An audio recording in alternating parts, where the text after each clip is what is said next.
What's good, y'all? Welcome to my review for episode 35 of Stone Ocean.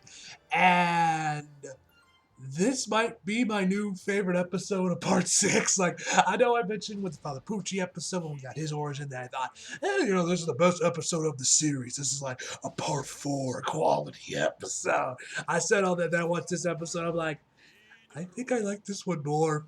Now, a lot of that is just straight bias because GOATaro makes his triumphant return in this episode, man. When he returns, man, it's amazing. It's incredible. You guys see my reaction. I had the biggest smile on my face the second I saw JoJo and he said, okay.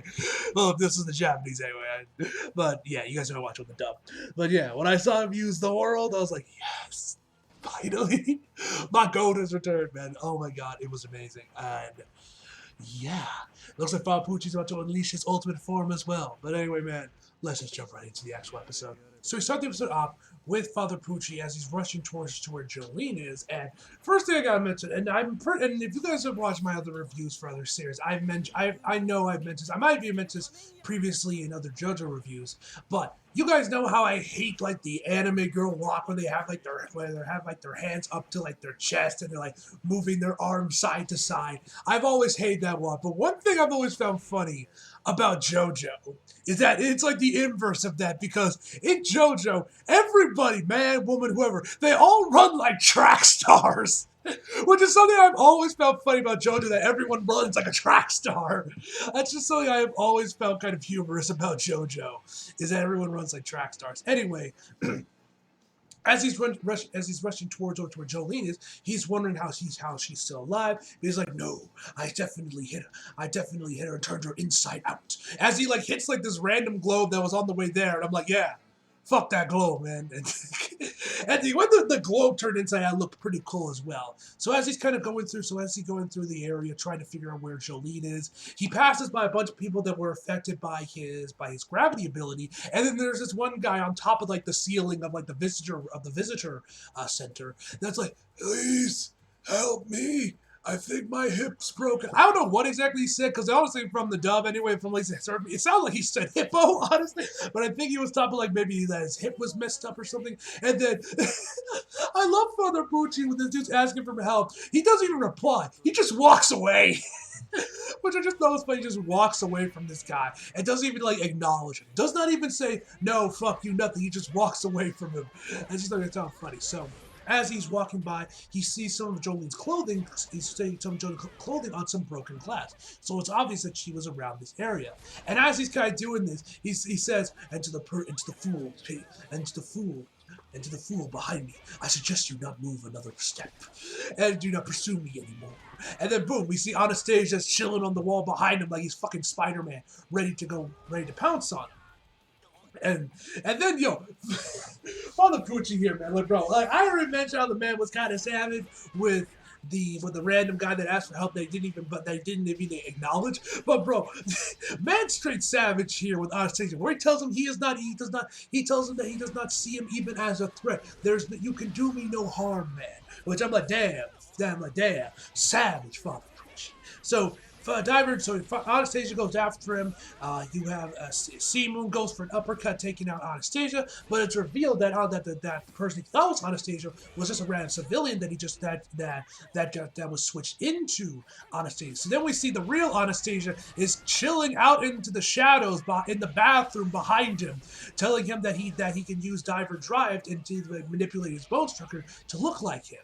And I gotta say, the storyboarding right here looked really good when we see Anastasia hiding into the shadows. It looked pretty cool, man. It looked really sick. So he tells him he's already in his rage and unleashes Diver Drive, but when he goes to punch him, his half of this I thought was kind of cool and also really weird. Father Pucci's face, like half of it, like compresses in on itself, turning itself inside out to dodge the punch. It actually looked really cool, and also, one little attention to detail thing that I thought was kind of cool that I didn't notice originally is that right after he lands that punch, you actually see Diver Drive pulling Anastasia back down to him and having him grab onto him to make sure he doesn't Levitt doesn't go up into the atmosphere.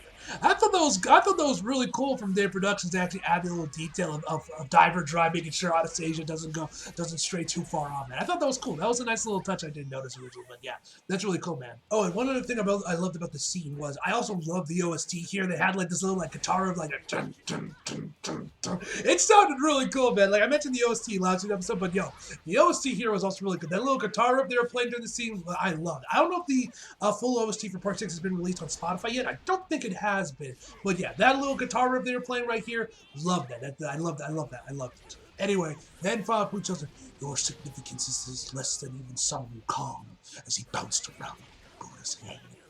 Seriously, I love Father Pucci, man. He is so savage. So then he sends over Seamoon over to Anastasia, but then right as he does it, we see Jolene's hand touch his face. And bro, first of all, basically the rest of this episode, Jolene straight up becomes Batman. Like legit, when I saw this, all I could think about was Batman Begins. In fact, I don't know if someone's done this already, but they should, because like I said, the JoJo fans been caught lacking for the mean for Part 6 due to the the Netflix release and everything. But somebody needs to take this scene and add the sound effects from the Nolan movies into this every time she makes an appearance. That whoosh, that Kate whooshing sound from the Nolan movies. Somebody needs to add that to these scenes, man. It'll be perfect, because literally this is what it reminded me of that scene from Batman Begins when he was doing that. I think it was also the Dark Knight as well, but I'm most remembering it from Batman Begins when he got Falcone. Yeah. Oh, that was amazing, man. Seriously. Anyway, but also shout out to their production for this, because I love the way they did this. Because the second Jolene, because like I said, they have music playing and everything, but the second Jolene's hand touches his face, complete and utter silence, except just some sounds from Father Pucci, which I thought was a really nice touch by Dave Productions. He looks over, and that's when we find out that is indeed Jolene's hand. He has Seamoon punching the living shit out of this guard out of this metal railing or whatever. So, and then that's when, and if you were paying attention, you can see for like a split second, you can see Jolene entering the other room. We see a bunch of blood there, and Father Pucci decides to go after her and saying that he's dedicated his life to, that he will kill Jolene, and that her death will spiral everyone to despair and have them lose their will to fight to defeat Father Pucci, including JoJo's. Which I think we can agree Father Pucci doesn't really know JoJo, because I bet you, if let's say Father Pucci did actually kill Jolene, I don't think he would have lost his will to fight. I think he would have. That would just enrage him, and Father Pucci wouldn't last like a minute against Star Platinum when JoJo is that angry. Like, bro, you kill that man's daughter, he gonna fuck you up, bro. He gonna fuck you right up, bro. Anyway, as Father Pucci is telling Jolene that he is going to kill her and everyone else is going to lose their will to fight, we see Emporium climbing up the empty spots from where the walkway, from the walkway. He's like climbing up the openings that are in there, like he's like Spider-Man or something, or like he's mountain climbing. I literally saw that's like the first thing I could think of was it just reminding me of like Spider-Man with him climbing up towards the visiting center. So as he continues on, he then finds this bottle of ethanol, and so he opens it up and starts having it spraying all over the place before he lights it on fire. And then once again, as he's like telling Jolene to show herself, we see Jolene's hand once again. This time coming from a ventilation shaft. But then once again he sends Seamoon after him, and it's revealed to just be her threats. Then Jolene appears around his neck and pushes him down onto like this table and starts and then he says like I will dedicate the rest of my life to killing you, Jolene, and has Seamoon hit both of her hands, and her hands start to turn inside out. But then Jolene starts to regenerate her arms back as we see a figure 8 appear on her hands, or a Mobius strip, as it's actually supposed to be called. Although I think that a figure 8 are the exact same thing. I think anyway. I could be wrong though, but it seems to be the same general concept between Mobius strips and figure 8s, I think. Then we finally got to get the context between that one shot of the trailer where we see Jolene in the shadows, which I'm pretty sure I mentioned that in my trailer reaction. That trailer was like wondering like, oh, what's the context behind this shot? Well, we finally found the man, bro. This shot's fucking awesome. This is probably one of my favorite shots of Jolene. Is just seeing her in the shadows like that, bro. It looks amazing. The storyboarding in this episode was really well done, man. Shouts to whoever was the storyboard artist for this episode of David Productions. So we see kind of how Jolene was able to fix herself up from that massive wound she had when her chest got caved in, where she has another figure eight, a massive figure eight on her midsection. So you have Stone Ocean and Sea Moon going after each other. Sea Moon ends up landing a punch on Stone Ocean's neck, and we see another figure eight appear on Jolene's neck before that disappears, and we have the narrator explain kind of what a Mobius strip is, which, like I said, I think it's the same principles as a figure eight, might be just the same thing. I could be wrong on that. I'm not a mathematician, so correct me if I'm wrong in the comments. Anyway, Father Pooch mentions that the only way Jolene was able to survive this attack and be able to hit into and be able to use the Mobius strip to keep her alive would be when it was just at the moment of impact when Sea Moon attacked her. So at this point, Father Pooch just starts going off about mushrooms. For some reason, like, I do not understand what the point of this was. He says, I have the deepest respect for the first man to ever eat a mushroom. And just saying, like, was it blind luck that it was good, or was it desperation due to hunger? Like, I have no idea what the hell any of this shit about mushrooms has to do with this fight. But whatever the case may be, he then says that he wants to test out a theory. A game theory. I'm sorry.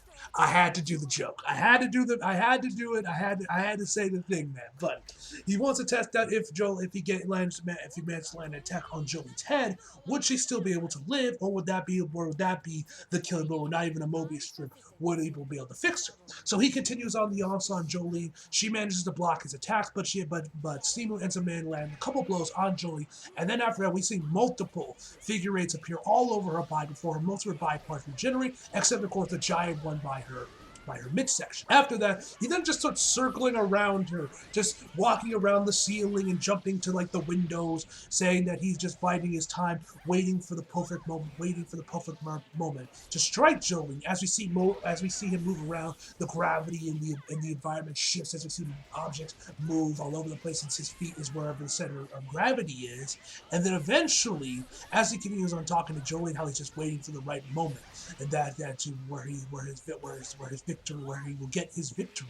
We then see a bunch of people coming over by one of the windows, including a security guard. So he's like, "That's it! This is my victory!" Grabs out his millimeter, ready to bust a cap in Jolene. And as we see this going on, we get back to Anastasia trying to get back to Jolene, where we then just see Emporio just randomly just tumbling down around the road over to where, but Anastasia manages to grab. Honestly, I don't even know how he got there. It seems like the kid was doing pretty good climbing up there. It might have been just with the center of gravity shifting that probably would cause him to start tumbling over like that. But whatever the case may be, he fires like 4 shots over at Jolene, and I shit you not, bro. I shit you not. You guys will see this when you see the reaction of this episode drop. But literally, right as I saw those bullets come out, Jolene, I screamed, "Stop at the move, Zabudo!" And literally, like right as after I finished said that, right like or at least close to it, we then bring the world activates, man, and we hear JoJo's theme, man. By the way, one other thing I got to speaking of the music, another part of the OST that I really liked was during the scene when we first started seeing the figure eights appear on Jolene, the track they were playing there, bro, that might be my favorite track I've heard from the Part 6 OST so far, or at least one of my favorites. That track was amazing. I almost forgot to mention that, but yo, that track that was playing there, man, fantastic. I don't know if I don't know if the OST has dropped, the whole OST yet has dropped for Part 6. I don't know, or at least on Spotify here in the West, it might already be up in Japan. I'm not sure, but whatever the case may be, I hope it does. And that's it, because bro, that song was amazing. Anyway, so then of course we then get our classic and what we wait all this time for, our classic, good old-fashioned, so satisfying JoJo beatdown on Father Pooch, man. Bro, I telling you guys, there is nothing more satisfying in anime than a good old-fashioned JoJo beatdown with this theme playing, bro. Every time we see him, it is always gone. Whether it's Part 3, whether it's Part 4, and especially whether it's Part 6. Every time we see it, I got the biggest smile on my face as I see GOATaro putting in the work, man, and laying the smacker down on these villains, showing them that they are nothing but bitches compared to GOATaro, man. Seriously, man, this scene was awesome, man. I had the biggest smile on my face when I saw Star Platinum, man. He just lands that devastating punch onto Father Pucci that sends him out the windows, bro. So he's just sitting there like mangled, back almost broken into some broken up window pieces, man. Oh, amazing. This was probably the highlight of the episode for me, man. I love this scene so much. So then we see that Hermes had joined JoJo'ro as well, and she uses giant arrow thanks to the speed weapon foundation, and basically would double it and just remove the stinger from it to send her to the other spear at extremely high speeds, even with the gravity, and would do this multiple times to get over to this location. So then after all this, and you of course also have Importo saying that the gig is up, you have no more allies, it is done. We find out that Father Pucci is Isaac because this was all a part of his plan. Literally, this dude says, yes, I understand it now. That my biggest Hinnator said my biggest allies, the JoJo'ro and Jolie, they were here to help me aid my plan. And then for the rest of this episode, because he then starts to float up into the air, saying that this is what I understand what you meant, Dio. And he realizes what he's going to do. Instead of just waiting for the new moon to happen, he's going to mess around with the gravitational pull to figure out to where he can finally get the gravity right to get the new moon right here and there. And he says, "Stay calm by counting the prime numbers," and then just starts counting the prime numbers again. And like literally, basically the rest of this entire episode, I'm just laughing my ass off the absurdity of him saying like, "Yes, JoJo'ro, this was all a part of my plan. You were actually my biggest. You were actually here to help me." I'm like, bro, I'm just laughing at the absurdity of all this stuff. Like, this is insane, bro. So, but as this goes on there, JoJo'ro tells Hermes to grab the gun they dropped and shoot at him, and then that's when he uses Star, and that's when he uses the world again, and this time and then throws that arrow right at him like it's a spear to hopefully take him out there. Because he'll already be dodging bullets, but he won't see this coming, and that'll obviously kill him off. But then right as he says it, and he starts counting down 5 seconds, 3 seconds, which, for the record, I think I might mention this in my reaction, but like right after I was done recording the reaction, I did go back to this part of the episode and watch it with the Japanese just to see if JoJo'ro's Japanese VA went full Dio mode with the old "Nebi okay ka, some be okay ka, each be okay ka," which he did. So that was pretty cool to see that from JoJo'ro, man. That was pretty hyped to see that. But at the last second, if you paid it, you can actually see Father Pucci's eye move over to where the arrow is before it moves back to where it is, and he just barely managed to dodge, although it manages to still graze him, and maybe takes his ear off. It was kind of, because at least that's how it looked like from the shot when we saw the arrow kind of like moving up towards his face, but it ends up just throwing him out of there, and he gets thrown into the space shuttle, and basically we start seeing the space shuttle rise up there, and says, "Yes, this was all part of me, Father of," I forget half the shit he was saying right here, "Father of whatever, I beseech you." And then no lie, the storyboard here once again where we get the shot of the space shuttle covering up the sun, and then once we start to see him start to evolve like a fucking Pokemon, that final shot of him where you see all the lights coming off him as he has like his hands on top of the opening of the shuttle. No lie, that shot looked amazing, bro. Like I said, the storyboard in this episode was really fucking good, man. So shout out to whoever the storyboard artist was for this episode, man. It looked amazing, man. And that, ladies and gentlemen, is where the episode ends. So yes, it appears Father Pucci is now going to enter his final form. And yeah, man, this episode is awesome. Like I said, this is probably my new favorite episode of Part 6, just because of GOATaro, man. But yeah, anyway, guys, overall, I'm going to give this episode a 10 out of fucking 10, ladies and gentlemen. So hope you guys enjoyed the video. Like if you did, subscribe if you're new. Follow me on my socials if you feel like it. Links down in the description box below. And as always, come back for more. See you guys next time.